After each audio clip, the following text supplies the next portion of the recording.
Muito boa noite a todos. Vamos para mais uma aula de Teoria Geral do Direito Privado 1. Hoje é quinta-feira, dia 8 de outubro. O assunto de hoje será o Estatuto da Pessoa com Deficiência. Essa matéria provocou uma verdadeira cisão de pensamentos entre teóricos do direito privado.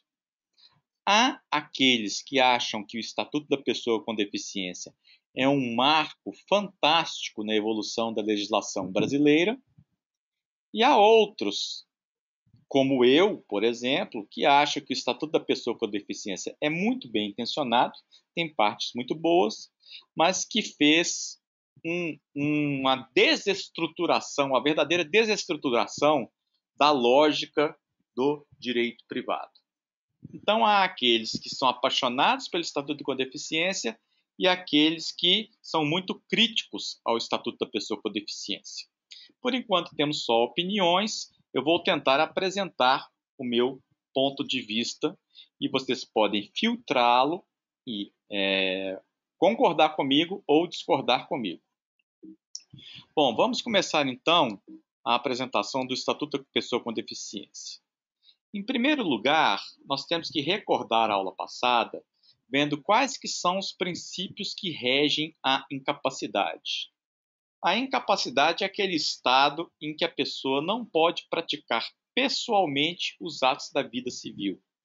E ele está ligado a uma categoria ética de extrema importância, que é a autonomia da vontade.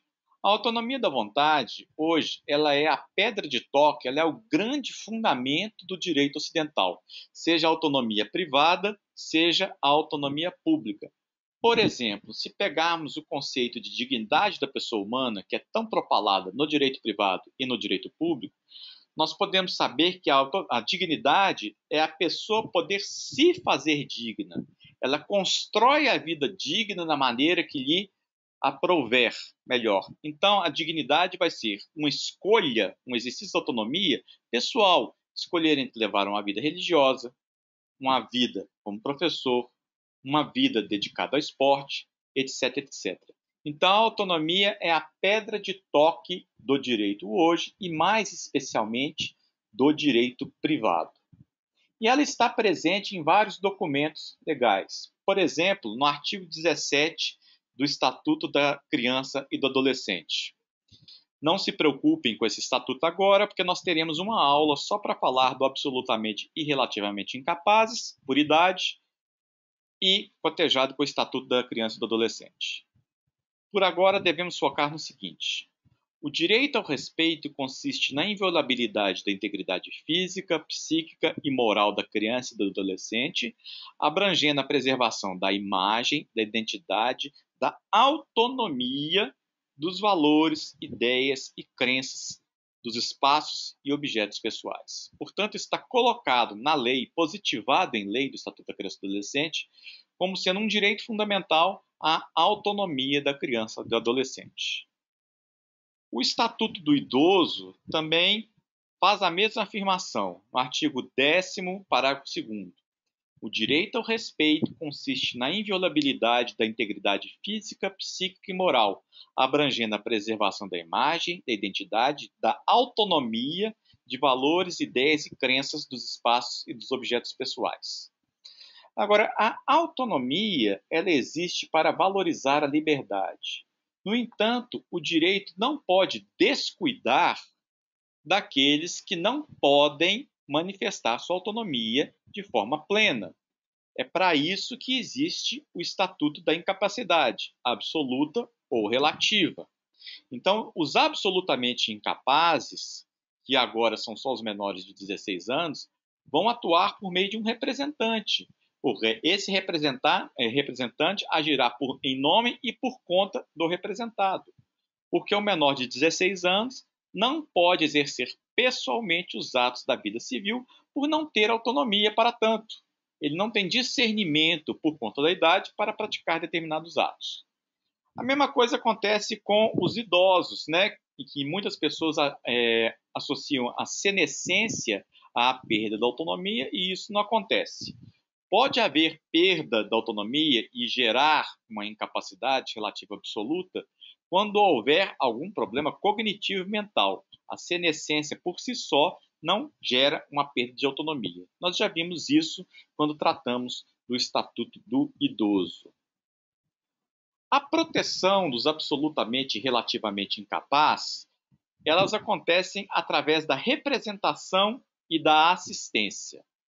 Então, pais dotados de poder familiar, na falta deles, tutores, e para os demais casos de incapacidade que não associados à idade, temos curatela. Então, poder familiar e tutela para os incapazes por motivo de idade.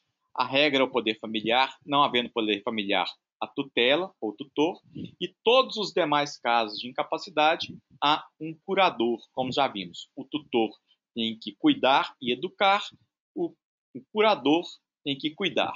É uma proteção específica do incapaz para que ele não seja ludibriado nos atos da vida civil, quando for fazer uma compra e venda, por exemplo, de um imóvel, quando ele for fazer uma locação, quando for fazer uma doação, etc, etc.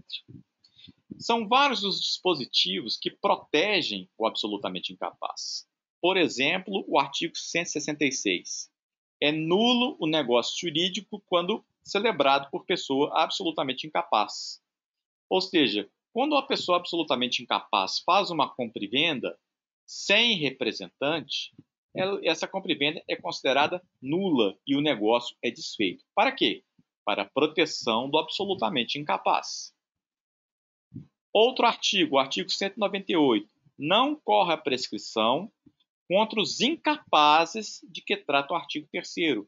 Portanto, o benefício de não ter a prescrição correndo contra você está presente para os incapazes no artigo 198.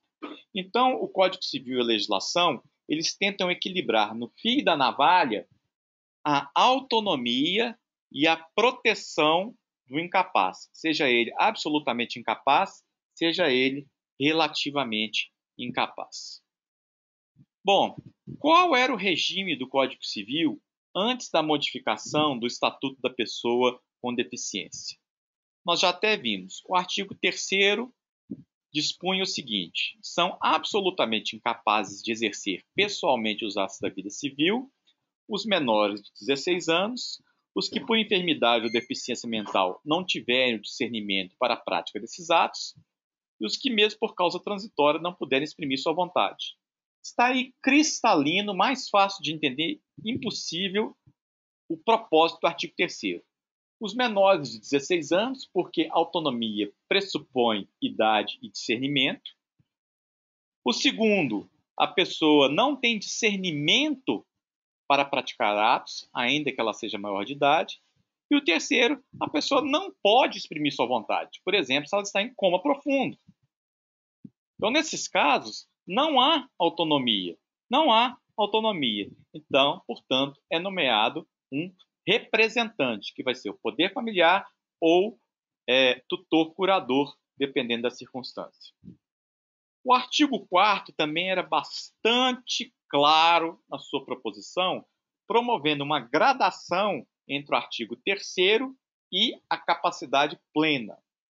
São incapazes, relativamente a certos atos ou a maneira de os exercer, os maiores de 16 e menores de 18. Está aí nuançado a idade. Os menores de 16 anos são absolutamente incapazes, os maiores de 16 e menores de 18 são relativamente incapazes.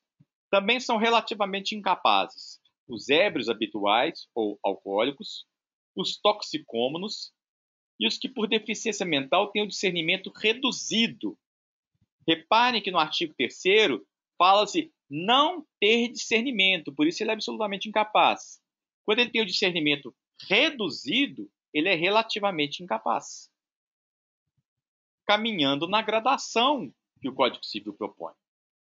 Depois temos os excepcionais sem desenvolvimento mental completo, que também sua vontade será valorizada, mas ele não será plenamente capaz, E os pródigos, prodigalidade é aquela patologia que faz com que a pessoa gaste para além do seu patrimônio. É um consumidor contumaz atestado medicamente. Como já dito, a capacidade dos índices será regulada por legislação especial. Então vamos lá. Olhem a gradação, como é que ela fica cristalina nesse slide. Os que por enfermidade ou deficiência mental não tiverem discernimento para a prática desses atos. E o artigo 4, relativamente capaz. Os que por deficiência mental têm o discernimento reduzido.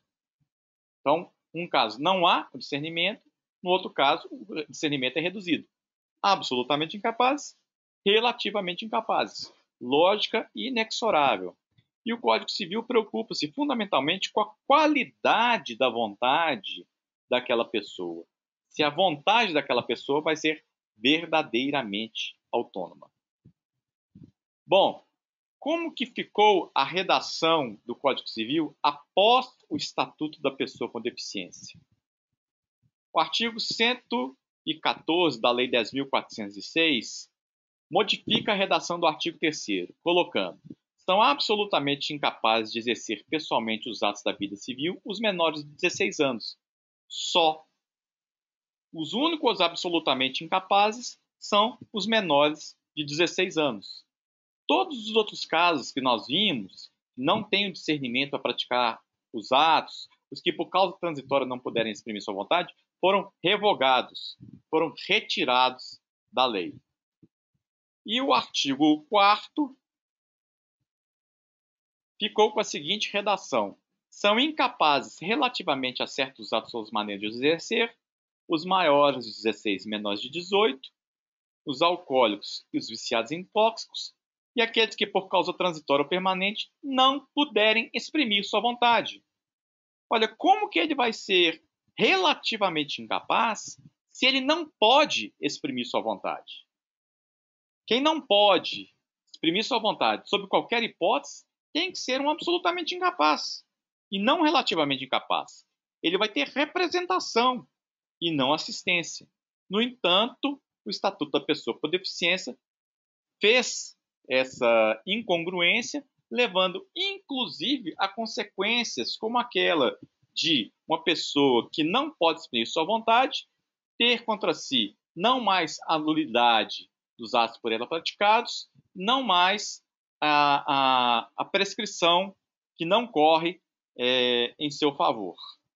Então, há um efeito cascata quanto a esses artigos 3º e 4º, porque eles são basilares do ordenamento jurídico.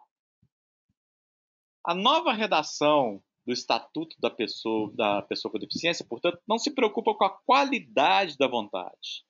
E esses artigos alteram toda a lógica de proteção dos incapazes no sistema do Código Civil e do Código de Processo Civil. E, para ir mais além, para todo o direito de uma maneira geral.